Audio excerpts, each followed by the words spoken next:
আসসালামু আলাইকুম, শুরু করছি কৃষি সংবাদ। আমি রুদিতা রাজা। দর্শক, এখনকার এই সংবাদ আয়োজন একই সঙ্গে চ্যানেলের ইউটিউব চ্যানেল এবং চ্যানেলের ওটিটি প্ল্যাটফর্ম স্ক্রিনে লাইভ স্ট্রিম হচ্ছে। শেরপুরের নকলা উপজেলায় বড় মৌসুমে অধিক ফলনশীল হাইব্রিড ধান ১৯ আবাদ করে ভালো ফলন পেয়েছেন কৃষক।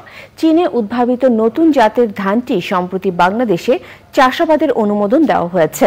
শেরপুর থেকে হাকিম বাবুলের পাঠানো তথ্য ও ভিডিওচিত্রে সুদীপ্ত মাহমুদের রিপোর্ট। হাইব্রিড ১৯ জাতের ধান, যার বাণিজ্যিক নাম আপন। এ জাতের ধান সরু ও হেক্টর প্রতি গড় ফলন আসে ৯.৫ মেট্রিক টন। ধানটা তো আগে দেখি নাই, আগে কেউ করছে না, এটা করছে, করতে ধানটা ধরে না উন্নত হয়েছে বেশি। আগে মোটা ধান লাগাইছিলাম অন্যরকম জাতের, এবার আপন ধান লাগাইছি, ভালো ফলন পাইছি। আশা করি ভালো ফলন হবে, মেলাবান। পাশের ক্ষেতে ধান লাগাইছে আপন ধান, দেখলাম ফলনে খুব ভালো ধানটা হয়েছে। আমরা আগামীতে এই ধানটাই লাগাবো। জাতটির উদ্ভাবক ও চীন বিশেষজ্ঞদের একটি দল সম্প্রতি হাইব্রিড ১৯ জাতের ফসলি মাঠ পরিদর্শন ও সার্বিক বিষয়ে পর্যবেক্ষণ করেছেন। চীনে উদ্ভাবিত হাইব্রিড ১৯ ধানের ভালো ফলন হয়েছে এই অঞ্চলে। আপন নামেই এখানকার কৃষকের কাছে ধানটি বেশি পরিচিতি পেয়েছে। জলবায়ু ও আবহাওয়ার সাথে খাপ খাওয়ানো এ জাতের ধানের প্রসার আগামীতে আরো বাড়ানোর পরিকল্পনা রয়েছে আমাদের। জনবহুল বাংলাদেশের মানুষের প্রধান খাদ্য ভাত। এখানকার মানুষের জন্য হাইব্রিড ধান ১৯ হতে পারে একটি আদর্শ ধানের জাত, বলছেন বিশেষজ্ঞরা। Rajib Ahmed, Channel I. গবেষণা ও সম্প্রসারণের সমন্বয়ে দক্ষিণের জেলাগুলোর কৃষিকে এগিয়ে নেওয়ার আহ্বান জানিয়েছেন কৃষি বিজ্ঞানীরা।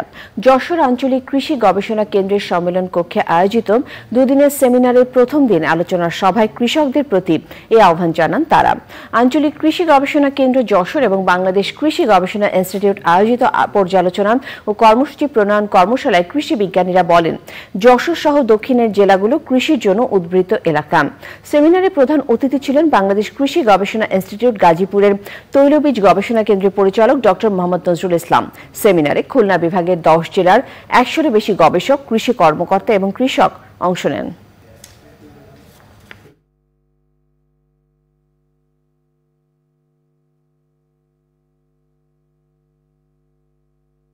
আমাদের যে প্রযুক্তি কিংবা জাত ছড়ানোর ক্ষেত্রে মাঠ পর্যায়ে যাওয়ার পরে গবেষণার একটা ফলাফল থাকে। মাঠ পর্যায়ে যাওয়ার পরে যদি সেখানে কোনো সমস্যা আপনাদের পরিলক্ষিত হয়, সেই ফিডব্যাকটা আমাদের জানান।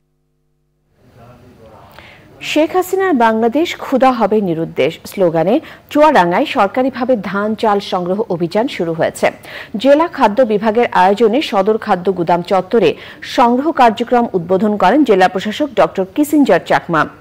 এবার বড় মৌসুমে কৃষকের কাছ থেকে ৩,২৬২ মেট্রিক টন ধান ও মিলারদের কাছ থেকে ৮,৫৫৬ মেট্রিক টন চাল সংগ্রহ করবে জেলা খাদ্য বিভাগ। সরকারিভাবে প্রতি কেজি ধানের দাম ৩২ টাকা আর চালের দাম ৪৫ টাকা নির্ধারণ করা হয়েছে। এই ছিল কৃষি সংবাদে, সবাইকে ধন্যবাদ।